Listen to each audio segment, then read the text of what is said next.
with my honourable friends to defend the rights of female prisoners. This is not something I ever imagined I would have to do.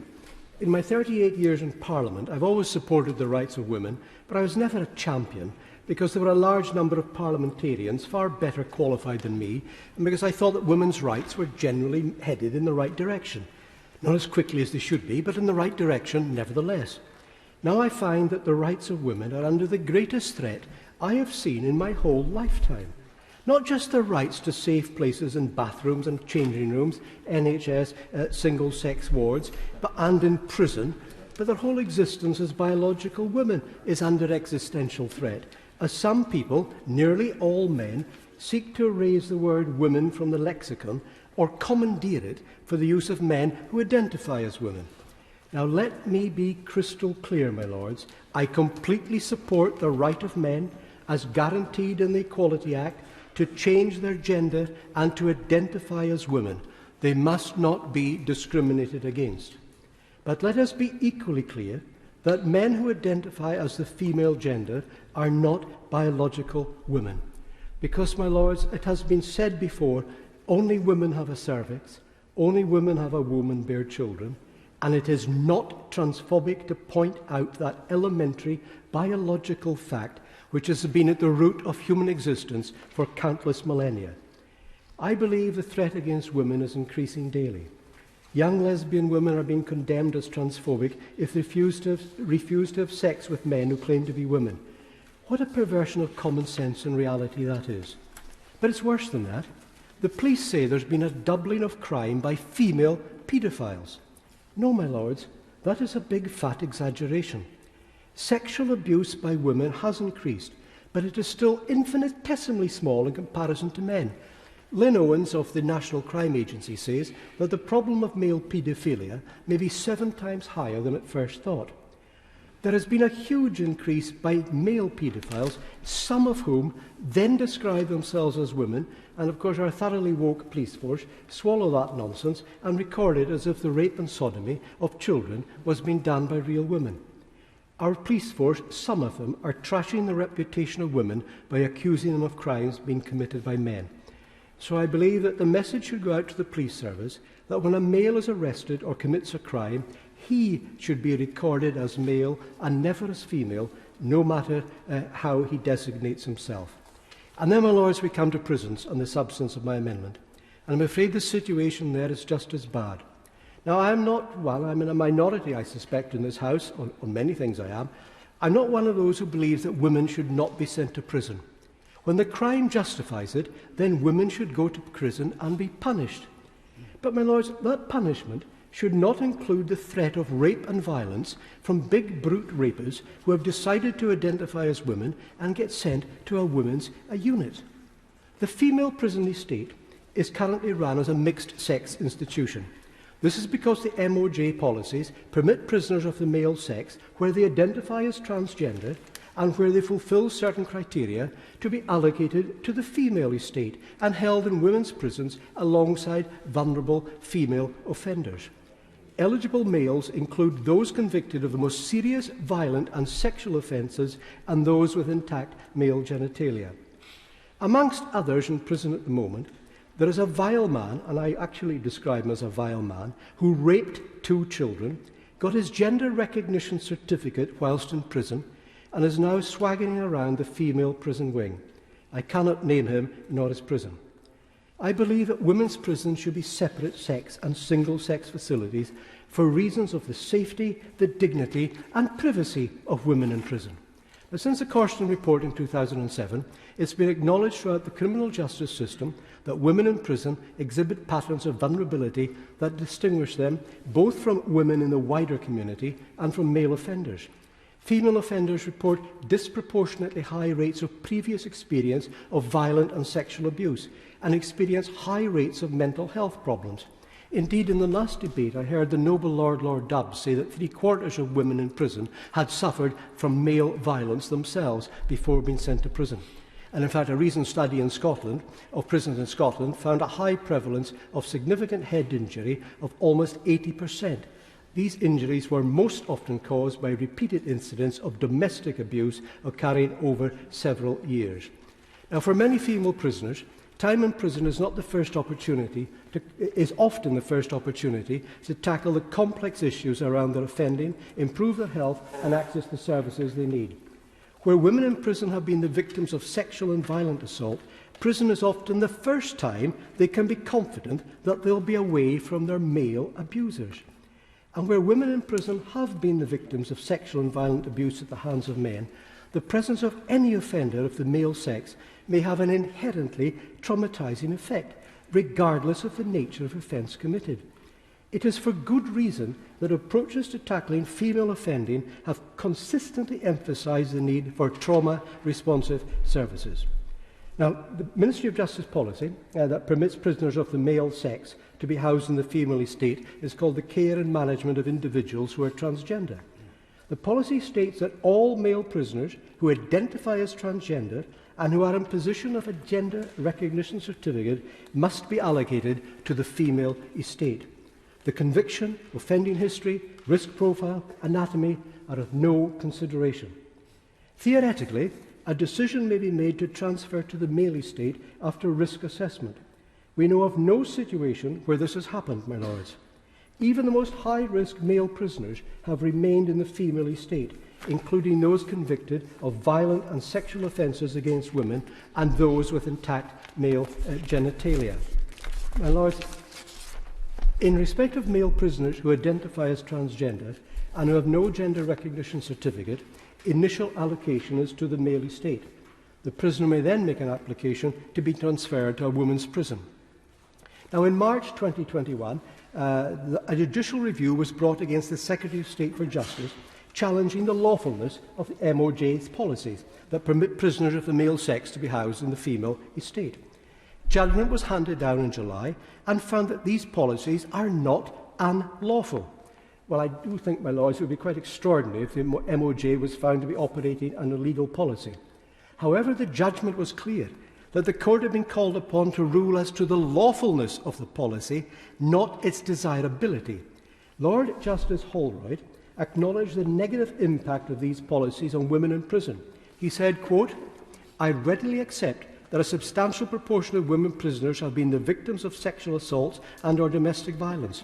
I also readily accept the proposition that some, and perhaps many, women prisoners may suffer fear and acute anxiety if required to share prison accommodation and facilities with a transgender woman who has male genitalia, and that their fear and anxiety may be increased if that transgender woman has been convicted of sexual or violent offences against women."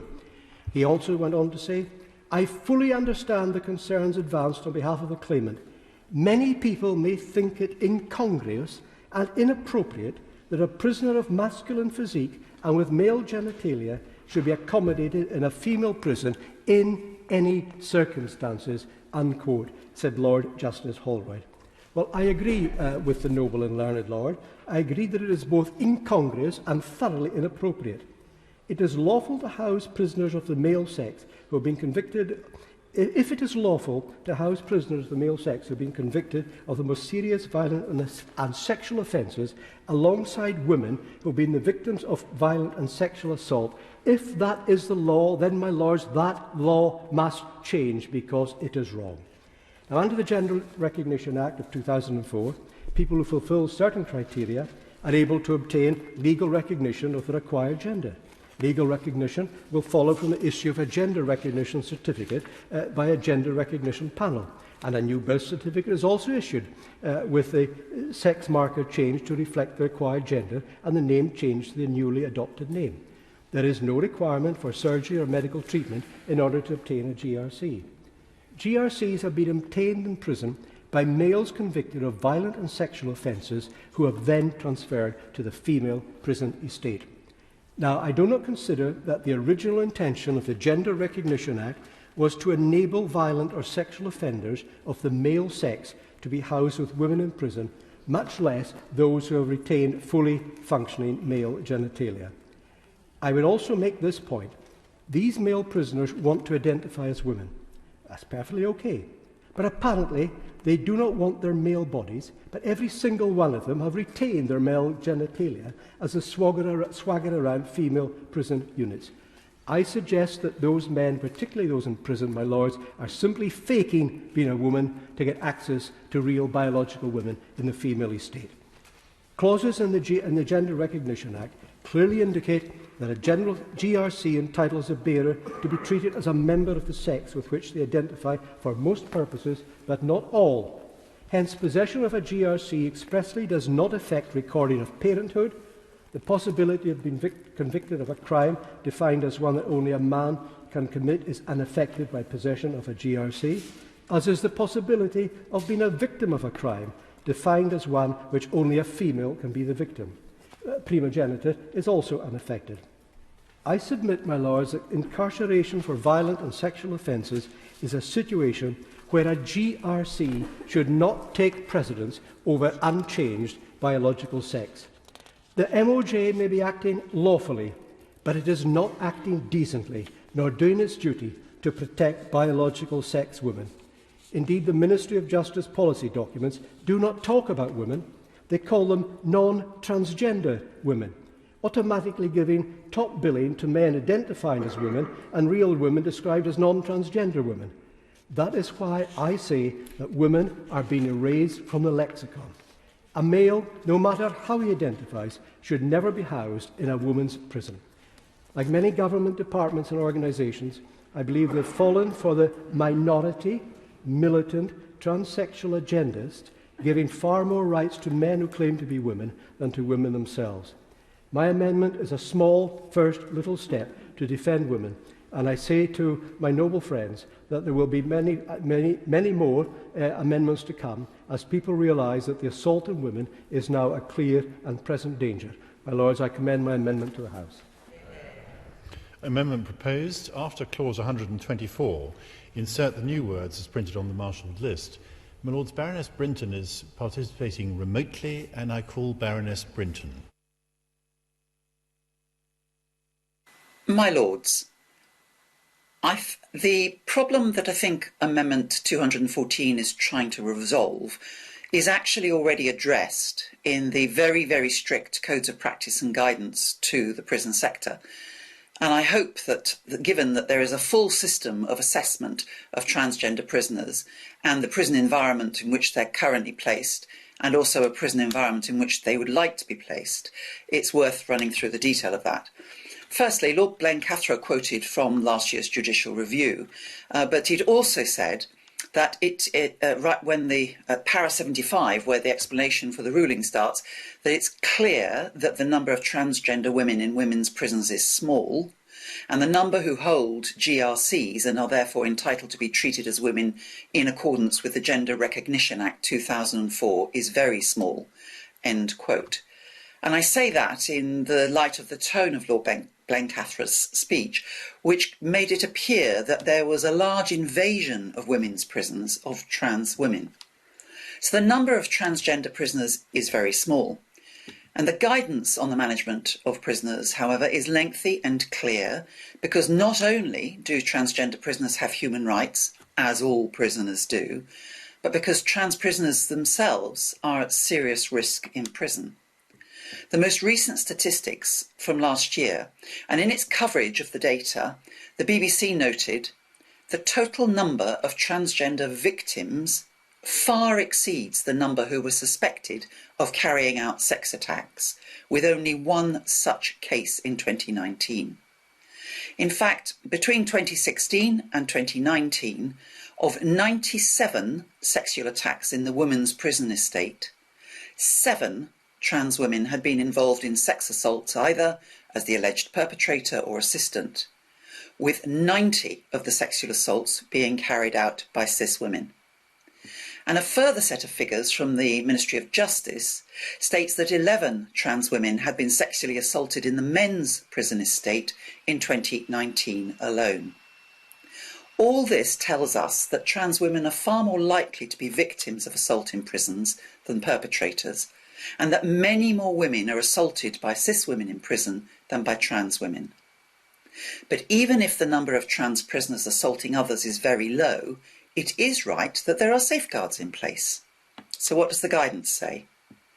It says that after a prisoner declares and can provide evidence that they are living in the gender the offender identifies with, there will be an initial local transgender case board and will, as appropriate, make arrangements for transfers to other parts of the prison estate.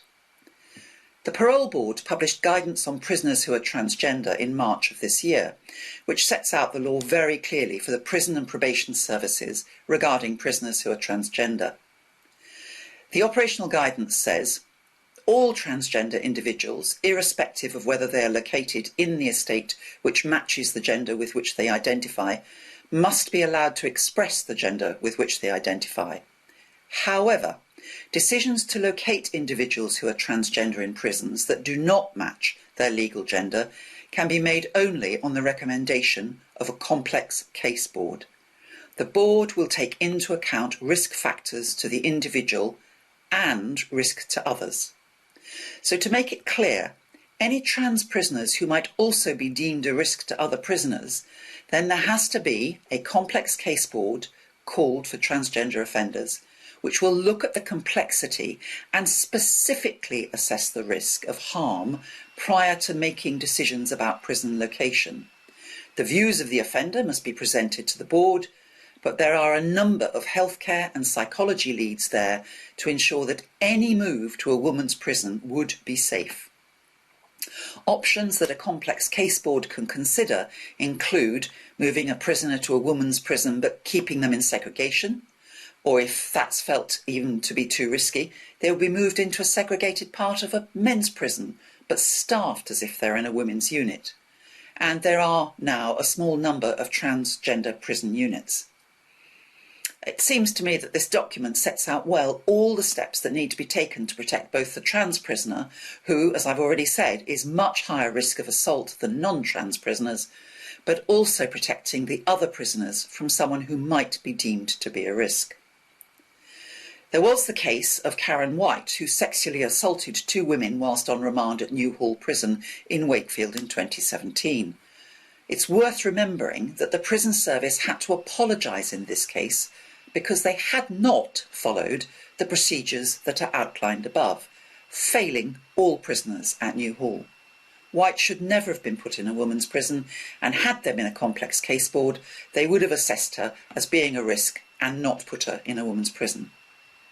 The current Ministry of Justice and HMPPS 39-page policy on the care and management of individuals who are transgender says at paragraph 1.6, the proper assessment of risk is paramount in the management of all individuals in our care.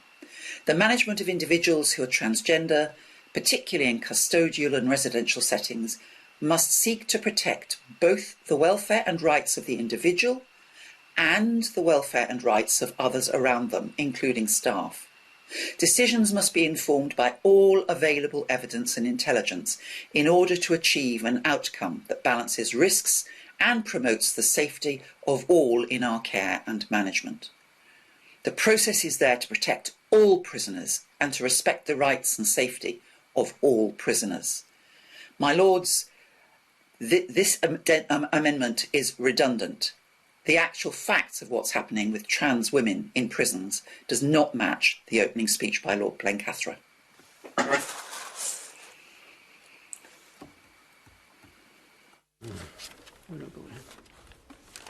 My Lords, I rise to support this amendment brought by Lord Blencathra here this evening. And I do so not just because I have attached my name to it, but because I emphatically agree with what is seeking to be achieved. Anyone who knows me is aware that I am an advocate for a strong law and order approach to crime. And those who break the law, the punishment must fit the crime, which often includes imprisonment. What this amendment is trying to do, however, is to protect the dignity of female prisoners. The female prison estate is currently run as a mixed-sex institution.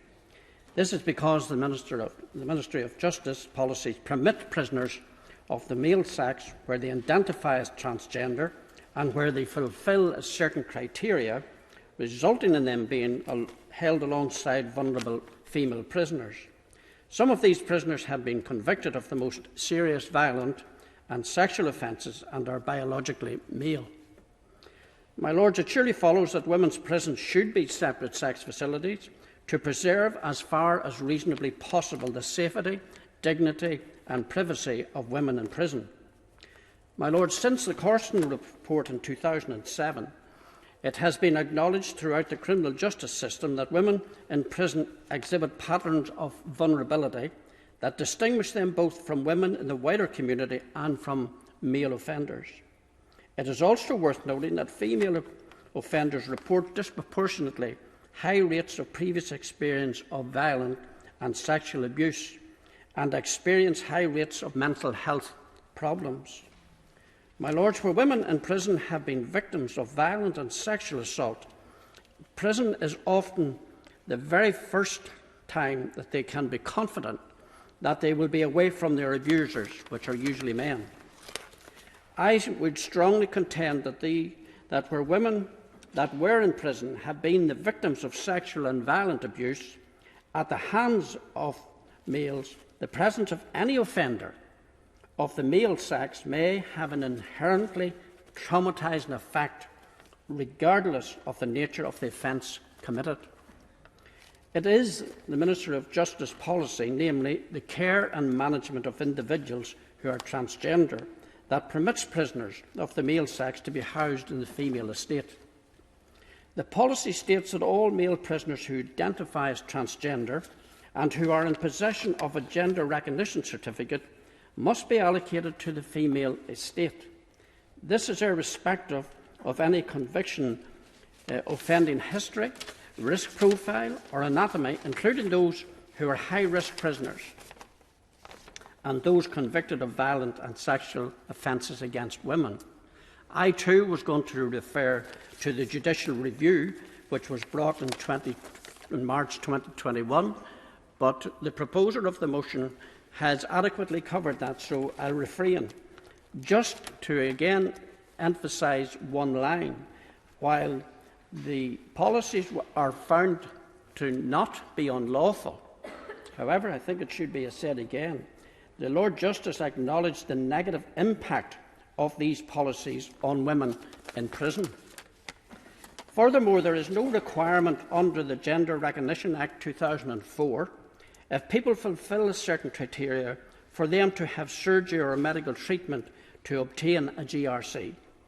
It is a fact, and this has already been referred to, that the GRCs have been obtained in prison by males convicted of violent and sexual offences who have been transferred to the female prison estate. The latest data available on the number of male sex prisoners who identify as transgender dates back to 2019.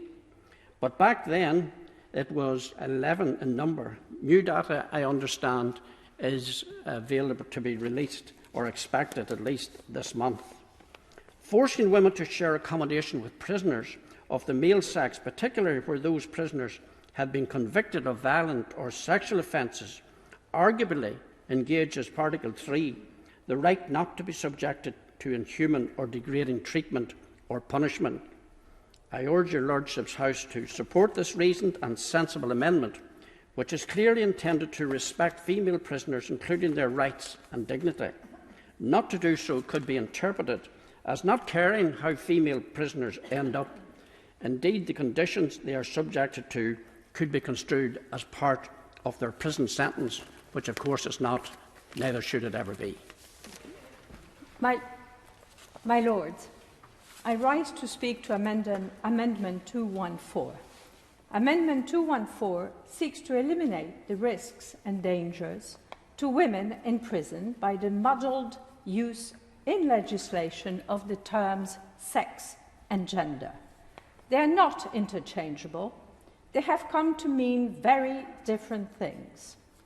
Matters have reached such a pitch that I'm tempted to paraphrase the 18th century man of letters, Dr. Samuel Johnson, and say that allowing a person with a full set of male genitals the legal right to serve a sentence in a women's prison is not done well, but you are surprised to find it done at all.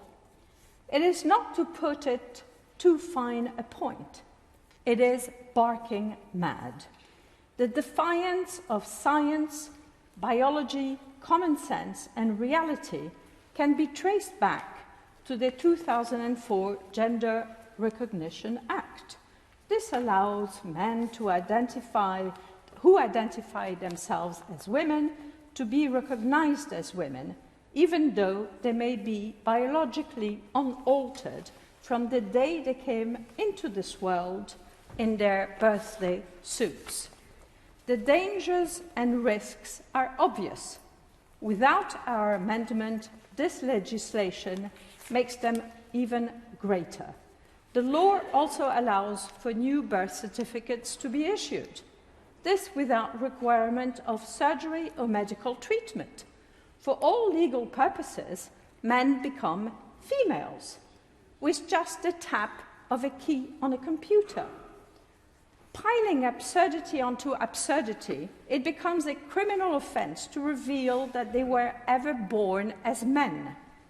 As night followed day, just as paedophiles are attracted to the teaching profession and children's charity, so men with violent sexual intent will be able to seek a gender recognition certificate as a license to molest and rape women.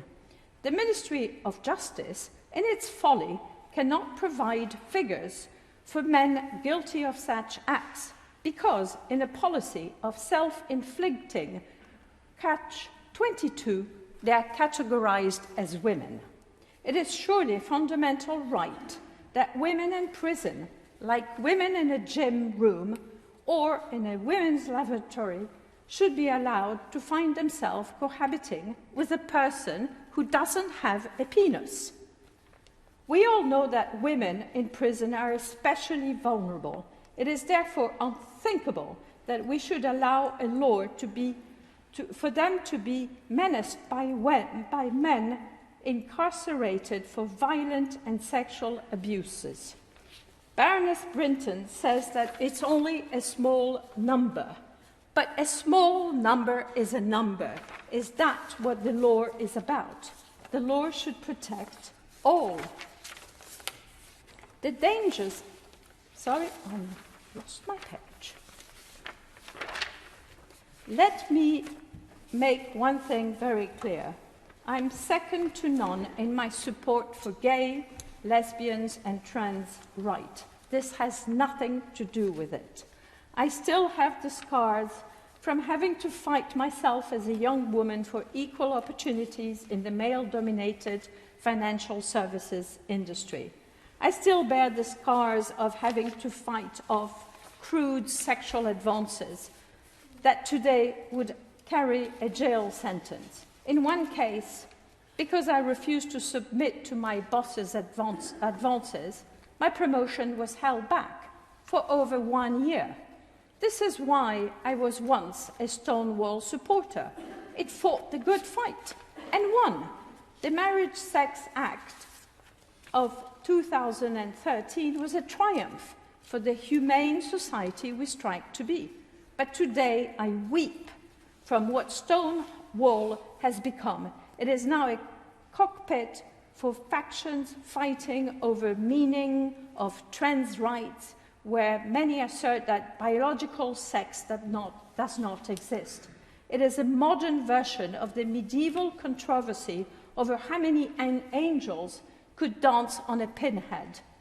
I find it astonishing how many government departments and corporations have bought into this obscurantism. So things have to change, and change soon. Approval of our amendment would be a start. No person with male genitals should be allowed to be remanded into women's prison or serve their sentences there. If the police insist on entering self-identified genders into their records, they must balance it with biological sex. Will my noble friend the Minister ensure that Amendment 214D, which calls for the police to record birth, sex rather than gender, be implemented? Too many things are going backwards. Life expectancy is down, obesity is up, weather is becoming more violent, the world has still not shaken off the coronavirus. Let us not add to our woes by bringing down the curtain on the age of reason by replacing it with the age of bigoted fabulists. Will my noble friend the Minister assure this House that he will not let ideology trump facts and ensure that women are better protected? Speech ranged very broadly indeed. We are in fact debating a complex penal issue where we have a policy which addresses the matter very sensibly, as the noble lady Baroness Brinton explained. Can I just add one point to this debate? It is not difficult, my lords, to see the danger to people who have been registered as male at birth, but who are now registered under the Act as female, if they were required to be placed in a male prison, as this amendment would require, irrespective of the particular circumstances of their case, so long as they are a sexual or violent offender. It shouldn't need to be emphasised, but I will emphasise it because it is the fact that many of these people have had hormone treatment.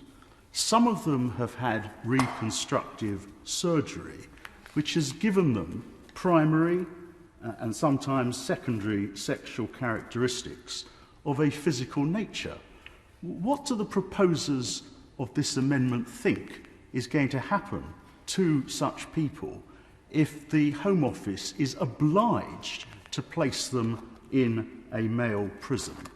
Of course, we would all agree that if there is an offender in custody for a suspected violent or sexual offence and who is in possession of a gender recognition certificate, and that person poses a risk to others in custody, then of course specific steps should be taken to isolate them and to deal with them. But that does not justify or require ignoring a gender recognition certificate in the way that this amendment proposes. My Lords, it has to be said that when I talk to members of the general public and tell them that it's MOJ policy to allow prisoners of a male sex to be housed according to their self-declared gender identity in a women's prisons, irrespective of whether they've taken any legal or medical steps to acquire their gender, that they don't need to have gone through any physical transformation and still retain male genitalia, which we've heard lots and lots and lots about already in this debate, that they don't need to have obtained a gender recognition certificate even. They just need to declare that they are women and demand that they're moved to the women's estate and it's seriously considered. When members of the general public hear this, they are aghast. It falls under the category of, has the world gone mad? That common sense response may not feel appropriate when discussing legislation, but I think in this instance it may help us to look at this issue in practical real-life terms, not just in abstractions, and that's why I welcome very strongly this amendment. While the amendment doesn't resolve all of my concerns, I welcome in a way the modest, narrow aim it has of removing the most egregious aspect of this situation, i.e. allowing male prisoners who identify as trans but have convictions of violence or sexual offences against women to live with women prisoners. There really is no point in this government issuing strategies and grand words about violence against girls and women if the same government has no qualms about letting rapists share the same confined living quarters as vulnerable women in prison who, let's be frank, can't leave, can't escape because they're locked up by the state. So this amendment's focus is on convicted sex offenders, and it's urgent that the government takes notice. An important note here. When gender-critical commentators and academics raise qualms about the general policy of housing transgender prisoners in the women's estate, they are often dubbed transphobic and accused of holding a prejudiced view of all trans women as sexual predators. But this is a malign caricature, and can I at this point give a shout-out of solidarity to Professor Joe Phoenix, an esteemed and conscientious criminologist who's been harassed and traduced for raising such legitimate concerns. But wherever one stands on this issue, on the general issue, this amendment is specific and cannot be accused of implying that all natal men, however they identify, are per se a sexual threat to women, because that wouldn't be true. We are only talking here about convicted sex offenders, those guilty of violence.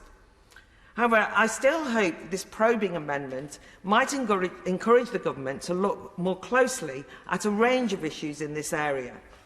I particularly want the government to consider whether the Ministry of Justice's involvement with the controversial lobbying group Stonewall, already been referred to by the Noble Baroness Mayer, whether that involvement in Stonewall with the MOJ over a period of time, as with so many public bodies, may, just may, have led to the skewing of policies in a particular direction.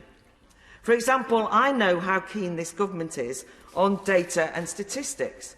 But as Kate Coleman, the founder of Keep Prisons Single Sex, has noted, and this just seems incredible to me, the MOJ admits that it doesn't know how many prisoners identify as trans, because with a gender recognition certificate, they are counted by their new legal gender.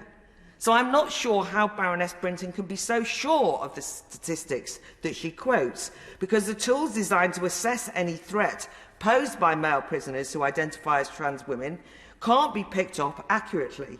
If someone with a GRC attacks a female prisoner, it will be recorded as an assault by a woman on another woman. I also want to query who is listened to in this discussion and what is obviously a clash of rights.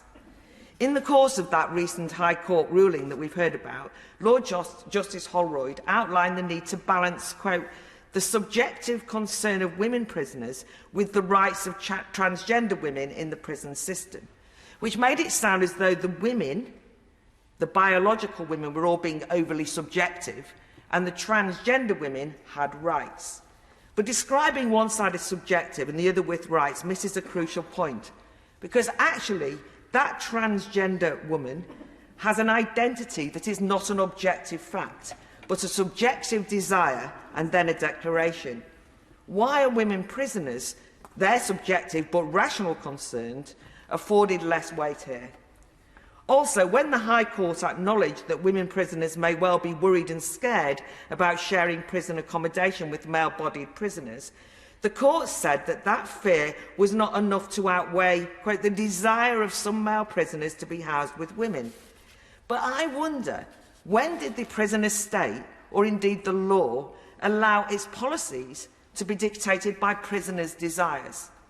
Having worked with prisoners over a number of years, particularly with debating matters beyond bars, who many of the prisoners I've worked with have demanded that they desire decent prison education, they desire retraining, they desire better conditions. And I can tell you now, the prison authorities certainly didn't accommodate to their desires. So why then these desires are accommodated to when it comes to the trans issue? Finally, I'm keen that the government look carefully and use this probing motion to do so at how staff in prisons understand the issue of sex and gender in the context of training being used. In the MOJ policy entitled The Care and Management of Individuals Who are Transgender, it advises staff to complete an e-learning module on transgender identity, and one of the training courses is named Intersecting Identities. Having looked at these, it all rather terrifies me. It's one-sided, jargon-ridden, ideological. I'm hoping that this amendment might point to the government to raise this issue and review the whole issue. But for now, at least, a very modest amendment should be taken seriously if you really mean that you care about protecting women from violent men.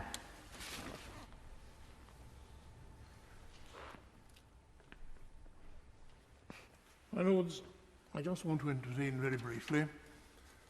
I support this amendment because to me it is morally wrong for a physical man to be in a woman's prison.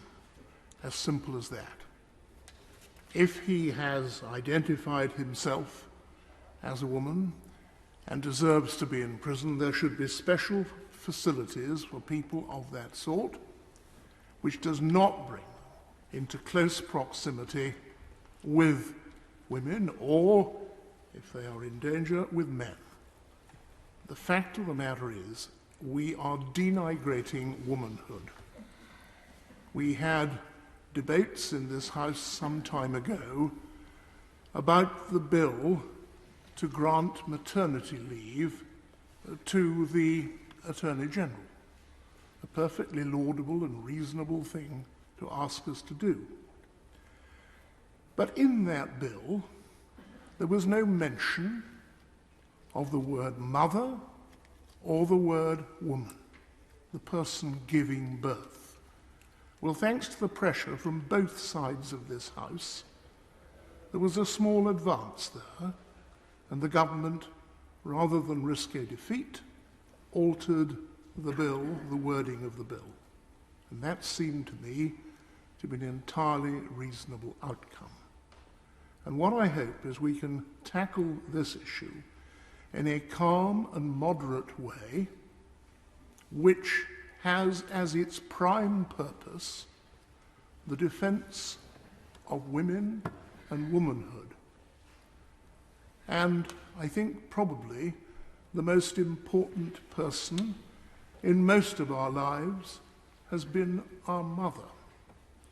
We are denigrating motherhood if we allow physically equipped physical males to cohabit women's prisons. And the noble lady, Baroness Fox of Buckley, referred to a very remarkable young woman in her speech, Kate Coleman.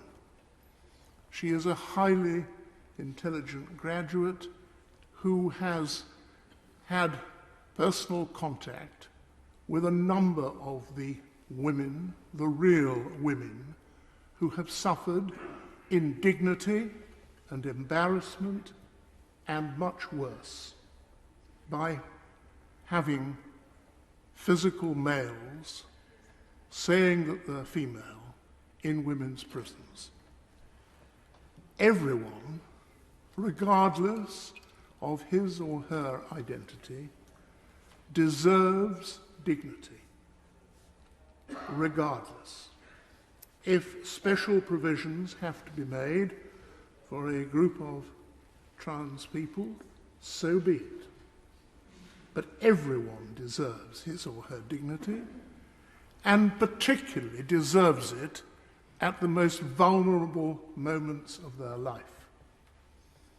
A woman in prison deserves it. A woman in hospital deserves it. And my lords, we would be giving way to the slogan mongers and the sort of people who have terrorized that academic at Sussex University if we did not recognize that this is a real issue which deserves to be approached in a balanced, moderate, sensible way which recognizes the physical difference between the sexes. This is a probing amendment. It is not perfect. Very few amendments are. But I do hope that my noble friend, when he comes to reply, will indicate that the government is prepared to talk to some of us who have these real acute concerns and see if some amendment can be fashioned for the report stage of the bill, because this is a real problem which we must not ignore. So I wonder if I could just follow that up by saying that I think the Noble Lord Cormac's late intervention was helpful in suggesting to the Minister on what I think all would acknowledge is both a complex, sensitive and controversial issue would benefit from a sensible round-table discussion in which the prison service actually was open to some scrutiny, because I think part of the issue that there is around this whole issue of gender, sex and ID in government as a whole is that policy has been developed mainly by officials who have come under the influence of certain groups, which ministers have basically accepted, and it hasn't been subject to proper scrutiny. And my major appeal tonight to the Minister is to allow for that and to open up a dialogue in which those of us who are gender critical are not accused of being transphobic, which of course, or being under the pay of outright American organisations, which of course I'm afraid has all too often clouded the debate. I have an oral question about Professor Kathleen Stock tomorrow, but this is a classic where it seems to me that someone who's expressed quite legitimate views is subject to horrendous abuse and basically allowed to simply put up with it herself. It was very, very late on that the university came to her defence. And my lords, there are so many examples of this, mainly to women, because there is a lot of misogyny in this debate, mainly to women, who are left defenceless by pathetic public bodies who are frightened to upset certain groups like Stonewall. We know it, my lords, the noble lords. We know it. How many government departments where policy has been developed by officials, where ministers have actually had virtually no say in how it's being developed. And my appeal tonight, my lords, to the Minister is to take it seriously, to say there is a legitimate debate, not one where we're going to call each other's names. We're actually going to start to discuss these issues, because it's never been allowed, my lords. There has been no real public debate or scrutiny in Parliament. And they're so sensitive, and we're going to come to this now every bill that goes through, this debate is going to take place. And I just think the government needs to really... We know government is split. We know government is split on this. But they have got to get themselves together and start to have a proper dialogue. And that's the appeal I make to the Minister. Well, my lords, I'm afraid it's not just the government that's split on this. My lords, rarely have, with two notable exceptions, rarely have so many noble barons spoken with such passion and at such length for the dignity of women. And there is nothing wrong with late flowering feminism. I say that quite sincerely to the noble Lord Blencathra, who I had the privilege of advising as a young lawyer in the Home Office some years ago now. So there's nothing wrong with late flowering feminism. There is nothing wrong with speaking up for the dignity of all people, actually. And I say that as a self-identifying feminist and human rights campaigner. But, my lords, the debate has ranged widely, which may be fine, even at the lateness of this hour. But it's ranged beyond the specific issue. And I know that noble lords have brought up various issues to do with the lexicon and to do with whether people feel that their dignity is lost and somehow their femaleness, their womanhood is challenged by newcomers, migrants to their sex, etc., etc. But to get back to the actual issue, which is that because life is complicated and prisons are vulnerable spaces, and everybody in prison is inherently potentially threatening, but also potentially vulnerable, to get back to the actual substance of this amendment and what it's trying to address, I say to the noble Lord Blencathra, if he and I were trapped in a lift with a third person, and that third person, this is just a hypothetical, it's not an invitation, I promise. If I were trapped in a lift with the noble Lord Blencathra and a third person, and that third person is a cis woman, born a woman, still a woman, always a woman, But nonetheless, a white supremacist with previous convictions, as long as you're armed for violence against non-white women, I would feel much more threatened by the presence of that offender than by the presence of the noble Lord Blencathra. Now, he's looking quizzical, but the point I'm making is that the Secretary of State has responsibilities to people in custody in particular and people in vulnerable spaces that cannot be dealt with the blunt instrument of an amendment like this, which, and I'm not making nitpicking points, I'm trying to address points that I think that the noble Lady Baroness Brinton was trying to make early on, and forgive me, and it's no criticism, but some noble lords responded subsequently, no criticism, with speeches understandably carefully prepared in advance without the opportunity to hear her rather sensitive and thoughtful setting out of the way in which the government to date is trying to deal with its administrative and serious human rights responsibility to deal with all vulnerable people in prison. And in the hypothetical lift, I would be at far greater risk, I suggest, to the noble lord from the white supremacist with the previous convictions. And this is not a total hypothetical, because this has happened in male prisons where non-white offenders have been murdered by fellow cis males, that being the term for people born and always a man, because of a lack of diligence about the offending profile and the attitudinal profile of the person. So this is not going, if we really care about people being safe in custody, which we must, this is not going to be resolved by a blunt instrument. And this isn't a drafting point and it isn't a nitpicking point. It's a point about, in my view, we have too many people in prison anyway. We have, I would suggest, too many women, and we need to pay more attention to who is with who and how we're taking care of them. Now, something like this amendment that says, for the purposes of imprisonment, your birth sex is always your sex for the purposes of incarceration, would mean, my lords, that a cis woman, someone born a woman, who then went through hormone therapy and possibly even more interventionist therapies and even surgery, would be always in a woman's prison. And that would not necessarily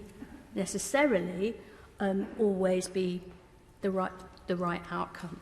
And so what I'm trying to suggest is that, yes, I care about being a woman, and yes, I care about being a feminist, but I'm a human first and foremost. I don't hate men, I don't fear all men, and I'm not a self-loathing cis woman. I believe that we, in this place, in this committee, perhaps more than anywhere, we should be capable of taking some of the heat out of these sensitive issues, as I think we tried to do in an earlier, and I called it historic debate. And debates about the lexicon and wider dignity, important and heated though they are not going to make women safer. And they're not going to make prisoners safer. Forgive me. Men, i.e. who feel they're women, but men who have a genitalia being in women's prison. We're not talking about men who had operations. We're talking men who can be actually, after being in a prison for several months, they might have needs and they can attack women. And some of those men are paedophile and violent. I hear the noble lady, and I do not call her a late flowering human rights person or feminist. And I know that when she, on another bill, spoke about, for example, parental alienation, she was very clear to identify and recognise the fact that this was behaviour that was something that people of both sexes were capable of. And I would say to her, if she'd had the opportunity perhaps to listen to the noble Lady Baroness Brinton's remarks, before she prepared her remarks, and I make no criticism because we all do it, she would recognise that the government is already moving quite a long way to deal with these difficult administrative duties of care. And I believe that people of good will and good faith, and I consider this committee to be those people, can deal with this and can deal with it without, using some of the language that, forgive me, some noble lords have used repeatedly. Repeatedly calling people one sex, even though that it's very important to them to be another, and so that doesn't help. This place, this committee, and your lordship's house should not be a place of culture war. This should be a place where we make difficult things a little bit easier because of the rational thought and because of the respect that we pay each other and therefore everyone else. I just wanted to respond to that because I think another of the points that, following on from what the Noble Lord Hunt said, was that the other argument that comes up all the time is that if you raise these issues, you want a culture war. I mean, which I think you were implying, or I think that the Noble Baroness Chakrabarti was implying. But also, I mean, in terms of terminology, if we're going to all get offended, I don't particularly find, descriptions of people as cis very helpful either. So when it comes to language issues, the point is that there is tensions that exist outside of this place, and we know that. It's disingenuous to pretend that there isn't. I just wanted to clarify, because it was rightly pointed out that this is a question of administrative duties of care. And I think it's been very carefully worded, this amendment, in a very narrow way about a very specific issue. So what is the objection to that? Because this is precisely a responsible administrative duty of care, regardless of any of hyperbole that people don't like other people using, even when they use it. I thank the Noble Lady for that intervention. And just briefly, if I offended her in any way by my remarks, I do apologise. And clearly, one of the reasons why this is so sensitive is that beyond this committee and beyond this chamber, there isn't yet, perhaps, even a settled courtesy about some of these matters. So if I have offended any member of the committee, I do apologise. But what I will say is that I was born a woman and I still identify as a woman. But I have never called people, I have tried always to disagree well with people, including on the benches opposite, people that I disagree with across the piece, and I've never seen all men as a threat. And I've certainly never seen people of other races or other sexualities or other sexes as a threat. And I'm not calling anybody names in this debate. My Lords, it's an important debate, and I think I'm perfectly entitled to intervene. I don't see why I can't intervene. My Lords, I agree with a lot of what she said, by the way, about the tone of the debate. The problem I have is this accusation of transphobia.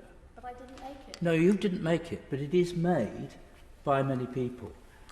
And the fact that those who are perhaps arguing from your point of view never defend people like Catherine Stock when they've been subject to such abuse. Now, I welcome this debate, that's why I intervene, because I think, frankly, this is very helpful to try and set a place here. I agree with the Noble Baroness, my noble friend, that the Lords is the place, above all else, where we can start to have some reasoned discussion.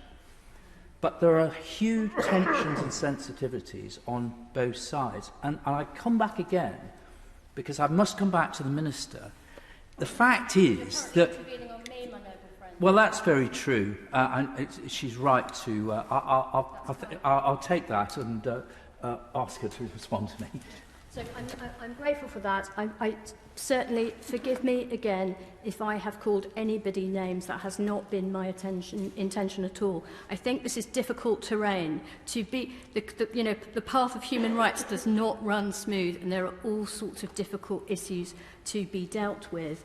But there are some people beyond this committee and beyond your Lordship's house who would seek to set people against each other. And the focus of this legislation and your Lordship's focus in this committee should be to ensure the safety of vulnerable people in prison.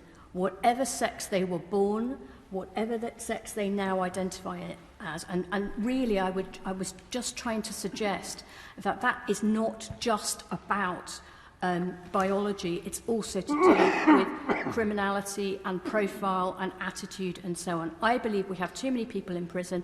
I believe that, therefore, we have too many women in prison. I would defend, by the way, academic freedom and debate, and forgive me if I've not been seen to you know, I believe my record on these matters, on free speech matters, is a decent enough record. But I just urge noble lords to send a signal to the wider world that in this place at least we can disagree well and we can focus on protecting all vulnerable people in prison.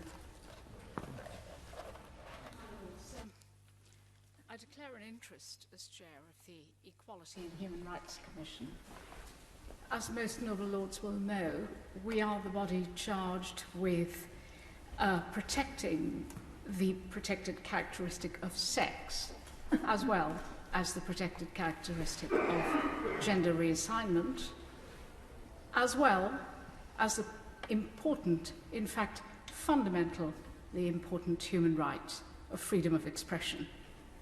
All of those things have been discussed today, I think, on the whole, relatively calmly, and debating well.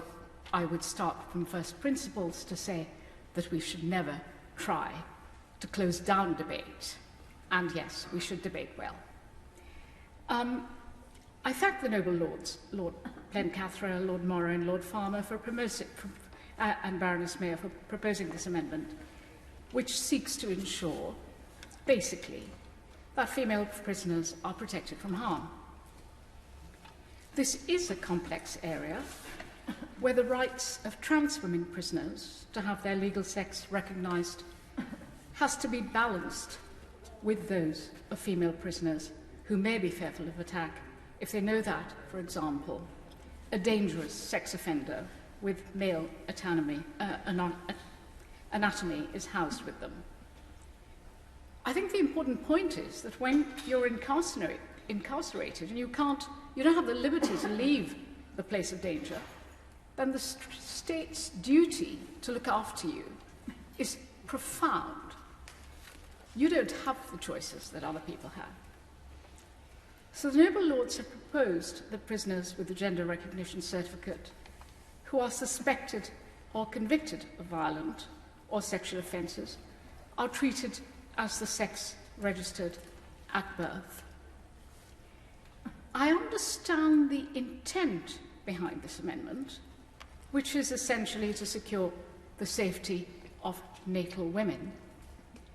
However, it does raise some issues that I think require further thought. For example, the risk of violence towards trans women prisoners housed in a male prison, as well as to trans men in a female prison.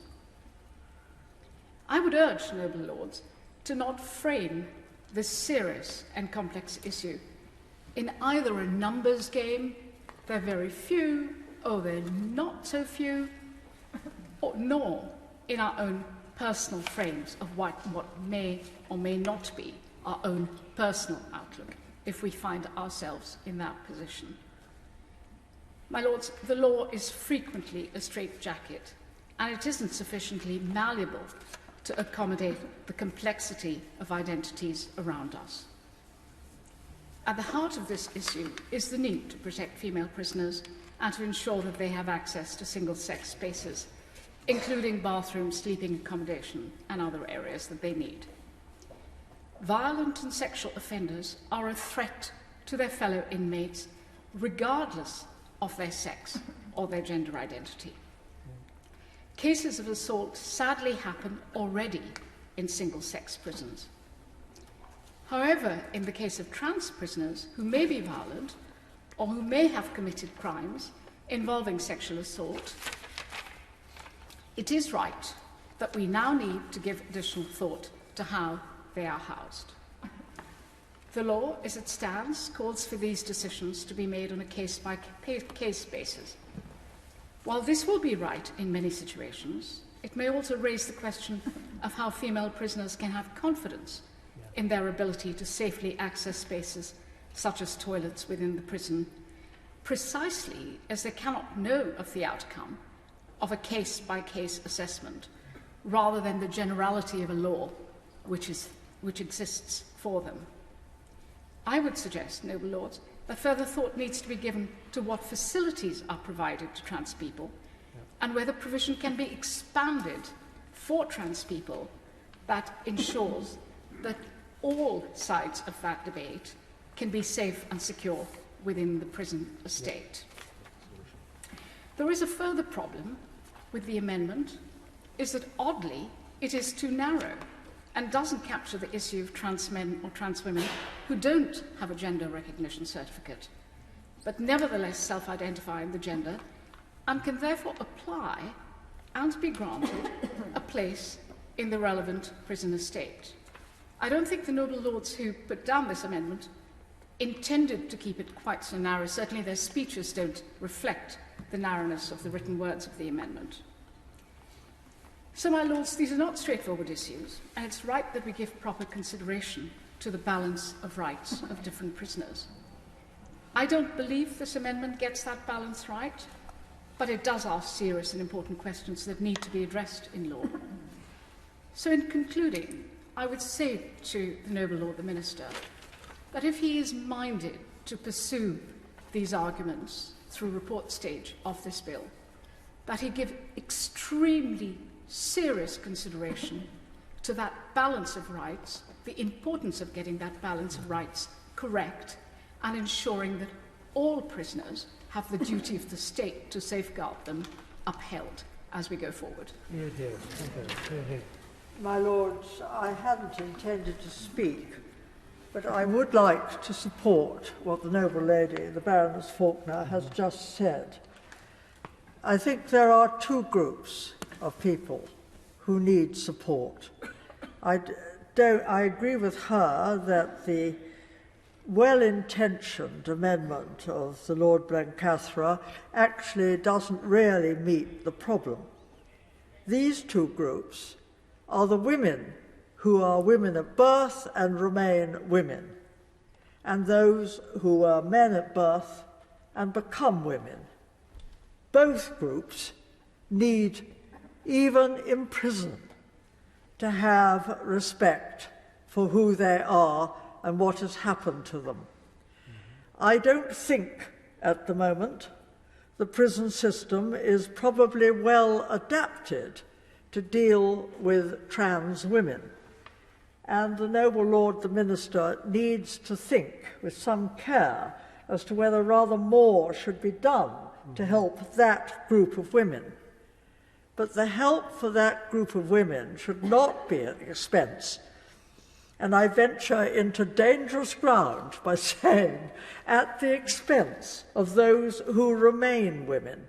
This is an extremely tricky area, and we know from areas outside the prison system just how tricky it is. I don't envy the noble Lord the Minister or the Ministry of Justice for the situation in which they find themselves, because this didn't exist as far as we knew, even 10 or 20 years ago. But my goodness me, it exists now. And there are two groups, both of whom need not just respect, but understanding and care, even within a prison.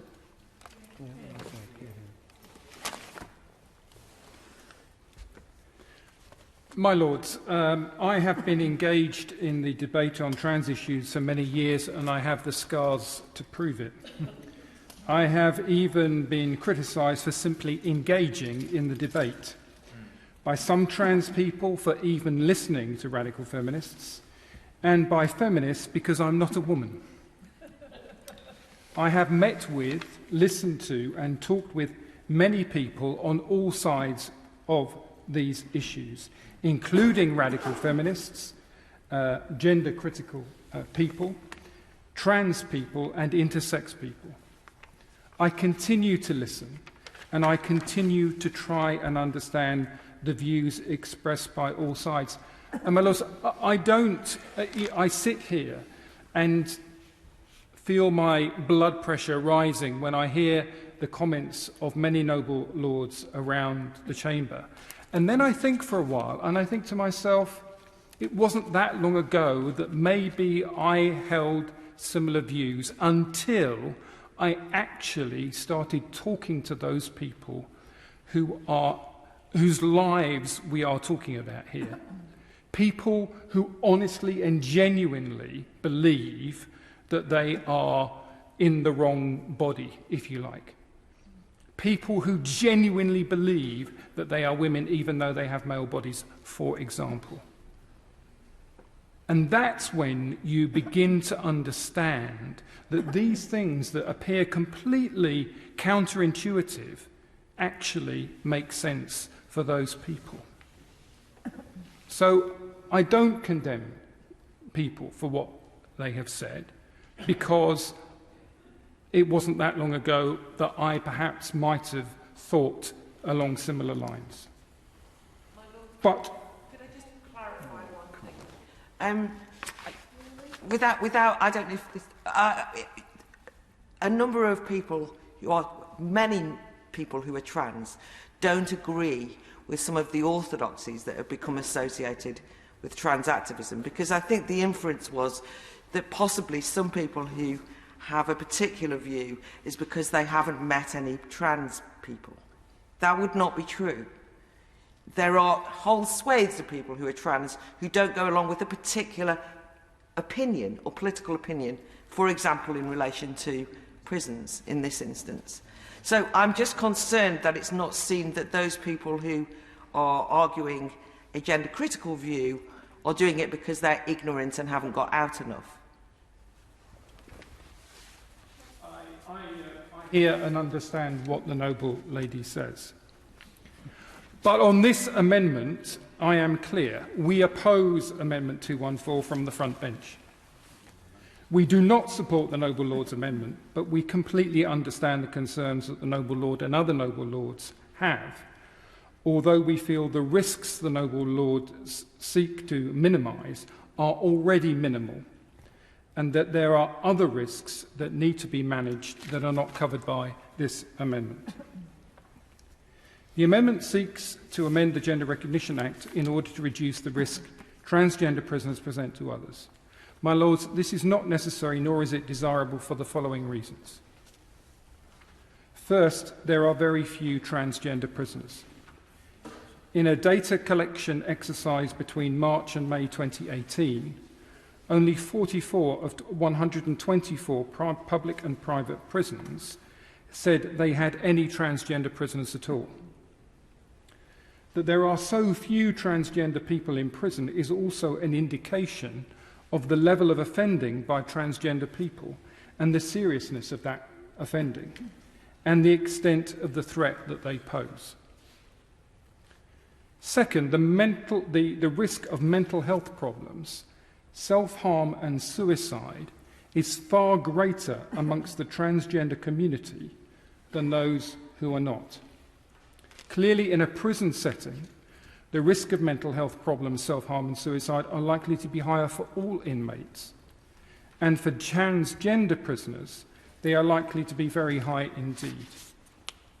My lords, in November 2015, an inmate who said that she would kill herself if she were sent to a male jail was found dead.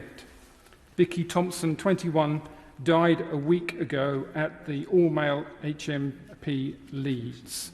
Friends said Thompson, who was born male but identified as a woman since being a teenager, had asked to be sent to a female jail at Wakefield. That's the sort of impact that having an unbalanced amendment such as the one that the noble lord is proposing can have on transgender people. Third, if the prison service thinks that the risk presented by a transgender prisoner is such that they should be housed in a prison contrary to their legal gender, the prison service can allocate them to part of the estate that does not match their legally recognised gender. The decision has to be taken after consultation with experts, and it must be taken at a high level, but it is possible. A number of noble lords have referred to the High Court judgment in July 2021, where lawyers for a female in the female prison estate brought a judicial review against the MOJ. The MOJ argued that the policy pursues a legitimate aim, including facilitating the rights of transgender people to live in and as their acquired gender, and protecting transgender people's mental and physical health, is what the MOJ argued. And it's interesting, I'm actually quoting from the same case as other noble lords have quoted from. Lord Justice Holroyd said, it is not possible to argue that the defendant, the MOJ, should have excluded from women's prisons all transgender women, as this amendment proposes. To do so would be to ignore impermissibly the rights of transgender women to live in their chosen gender. Now, the case wasn't actually about excluding all transgender women. It was about challenging how policies applied to those who'd been convicted of serious or violent offences against women, as the Noble Lord's amendment does. And the Lord Justice went on to say that trans women's offending history was a factor that the existing policies were required to consider. The need to assess and manage all risks is repeatedly emphasised throughout existing MOJ policies, he said. He continued, in an exceptional case, a higher-risk transgender woman, even with a GRC, can be transferred to the male estate because of the higher level of security which is there available.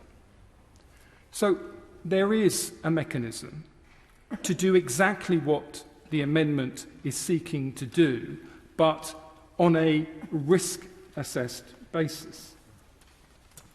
The court also heard that expert panels are also involved in the process when allocating transgender prisoners and are expressly required to consider the trans woman's offending history, her anatomy, and her sexual behaviours and relationships. The Lord Justice continued, they can, in my view, be expected to be astute to detect any case of a male prisoner who, for sinister reasons, is merely pretending to wish to live in the female gender. The policies require a careful case-by-case assessment of the risks and of the ways in which the risks should be managed. Properly applied, that assessment has the result that non-transgender prisoners only have contact with transgender prisoners when it is safe for them to do so. My Lords, this is the same case that noble lords have been quoting from.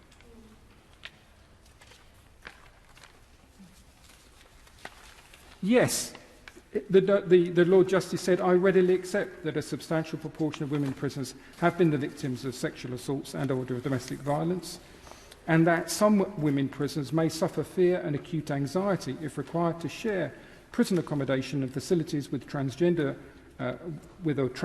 woman who has male genitalia, and that their fear and anxiety may be increased if that transgender woman has been convicted of sexual or violent offences against women. My Lords, this amendment says nothing about whether the person has had sex reassignment surgery or not.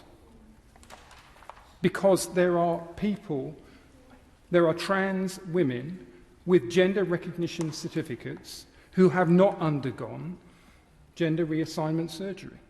So this, again, the amendment is not fit for purpose. My Lords, there are two sorts of risks that need to be managed here.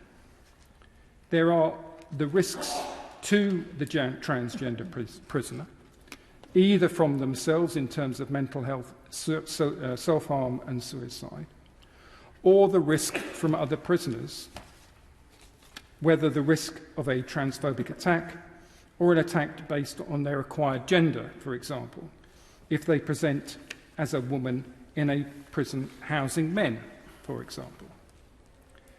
There may be risks that the transgender person poses, perhaps because of previous history of violence or sexual offences, but those falling into this category are few and far between and can be dealt with under the law as it stands. Any attempt to stereotype all transgender women as a threat to women flies in the face of the facts and needs to be robustly challenged.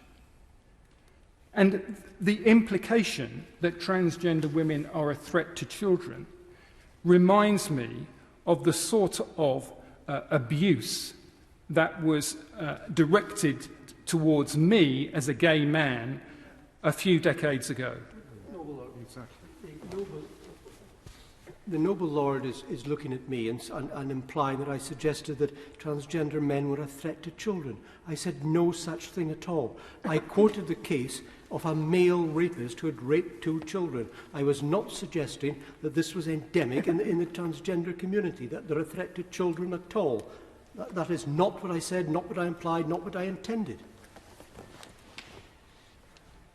I'm grateful for the clarification that the Noble Lord has given, and I will allow Noble Lords to read the official record and draw their own conclusions from what the Noble Lord said. My Lords, the Noble Lord's amendment only manages one of these risks, arguably the much lower risk. Each case should be and is currently managed on a case-by-case basis, and that should continue. And we oppose the amendment.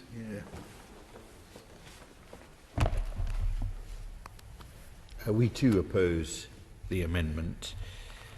We, I think, all accept that transgender women are entitled to live in their chosen gender.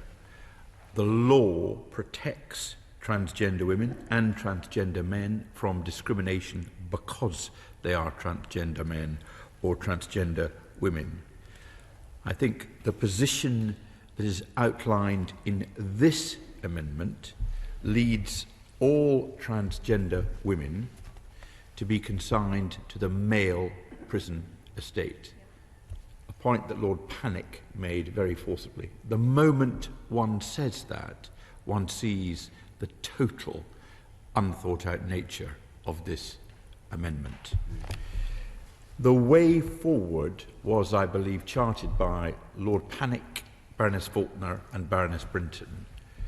Baroness Faulkner indicated in a powerful speech that one is dealing, in effect, with rights that may conflict.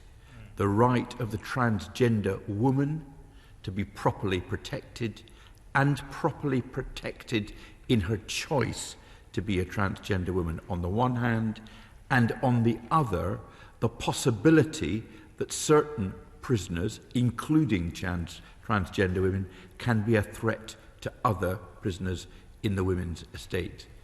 The way that that is dealt with at the moment was well outlined by Baroness Brinton in her excellent and detailed speech. The prison authorities deal with it on a case-by-case basis using a series of detailed processes.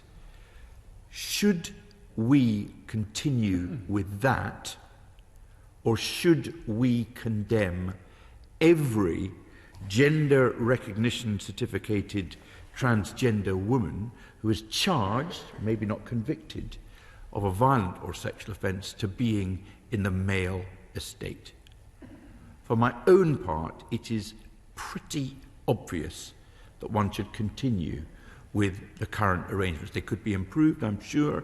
I'm not in a position to detail any improvements that could be given to them, but that case-by-case basis must be a better approach than that adopted by the Lord Blencathra's amendment.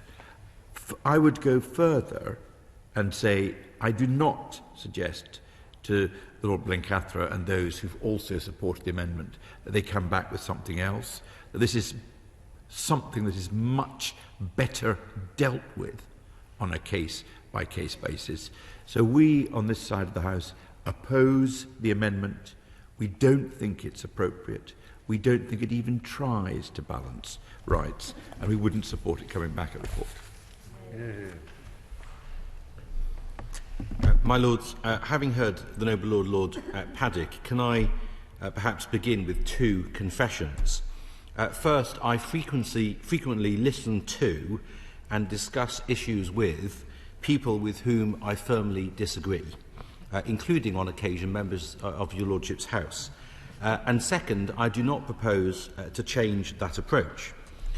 This amendment from the Noble Lord Blencathra relates to the management of prisoners who have changed their legal gender by obtaining a GRC, a Gender Recognition Certificate.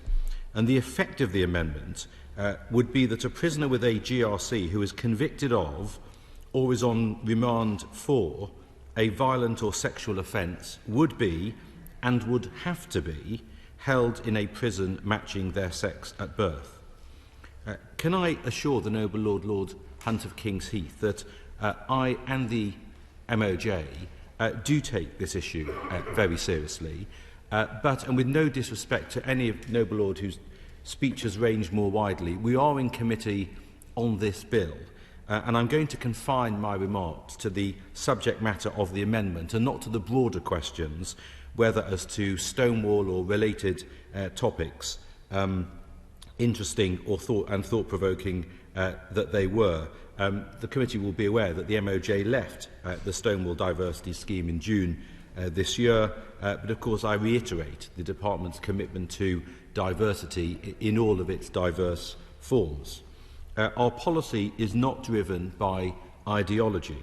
It's driven by compliance with the law of the land and to consider protection for all, and I repeat all, of the prisoners who are in our care. Reference has been made to the 39-page policy, and let me just read the section under outcomes. It says this: the high-level outcomes of the new policy framework are intended to strike an appropriate balance, ensuring, first, all transgender individuals are managed safely with their rights properly respected and in accordance with the law. And second, decisions are informed by all available evidence and intelligence in order to achieve an outcome that balances risks and promotes the safety of all individuals in custodial settings and approved premises. This includes an assessment of risks presented to and by transgender individuals. And the committee would have noted the two references to the word balance in that section, as pointed out by the Noble Lady Baroness Falkland of Mogravine, and as the Noble and Learned Lady Baroness Butler-Sloss pointed out, there are two, perhaps at least two, I would say, groups that need respect and understanding in prison. And I do suggest to the committee that that policy is correct in law, and I believe it is correct in principle too. And I would say, with all due deference to my noble friend Lord Cormac, I suggest it is morally correct as well. This is about legality, safety, and also dignity. And so, in answer to the point put to the committee by Noble Baroness Lady Fox of Buckley, no, the world hasn't gone mad, and it is a gross mischaracterisation, I have to say, of government policy to suggest that I or the government have, quotes, no qualms, quotes, about letting rapists share living quarters with women. I assume that point was put because the Noble Lady doesn't understand what the policy is. So let me explain what the policy actually is to her and to the committee. The policy is that transgender prisoners are allocated to a prison matching their legal gender, but can be held in a prison opposite to their legal gender, where otherwise they would present an unmanageable level of risk to other prisoners. And the current policy therefore allows for prisoners with GRCs to be held in a prison matching their sex at birth where that is appropriate.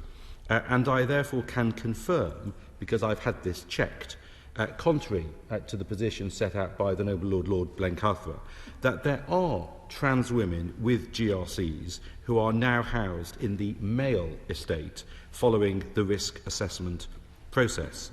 And the critical point has been pointed out, I think, first by the Noble Lord Panic, and then adopted by others, is that that policy differs from that suggested by the amendment, because the current policy is not a blanket approach. The amendment is a one-size-fits-all approach, or a blunt instrument, I think Noble Baroness Lady Chakrabarti put it.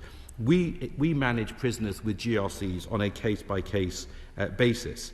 And I suggest that is absolutely right, because we want to make sure that there are no assaults in any prison by any prisoner on any other prisoner, or of course on a member of staff.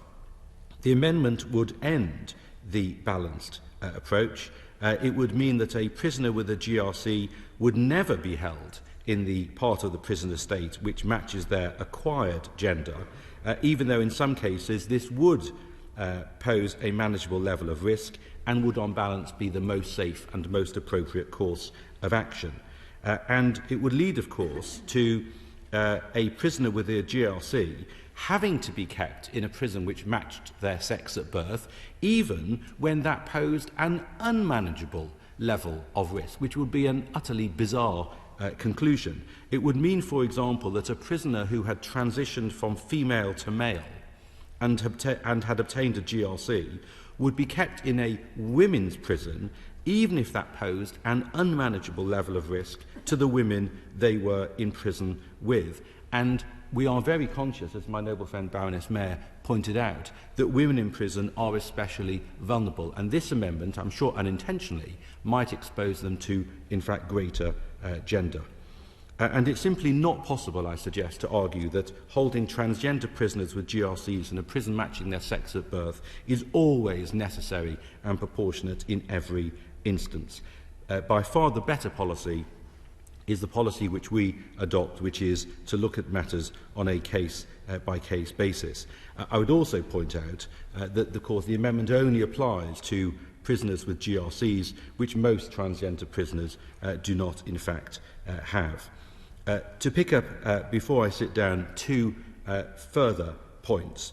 First, to pick up the point from my noble friend Baroness Mayer on Amendment 292G.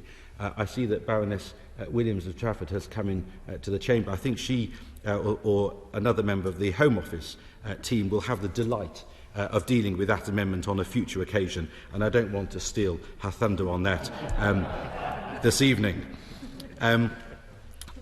My noble friend Lord Cormac and the noble Lord Hunt of King's Heath said, talk to us. I started off by saying I'm always happy to talk to everyone, and I mean that. However, I would suggest that on this issue, when I think the most important information to provide is how the policy is operated, can I suggest, with respect to noble lords, that perhaps the best way forward might be to replicate something we did on the Domestic Abuse Bill and have what I think I call there a teach-in from officials who will be able to provide you with information and can explain how it works. I've been able to check that they would be very happy to do that. We will arrange that in the normal way. But with that explanation of government policy and with that offer of the teach-in, I would invite noble lords to withdraw these amendments.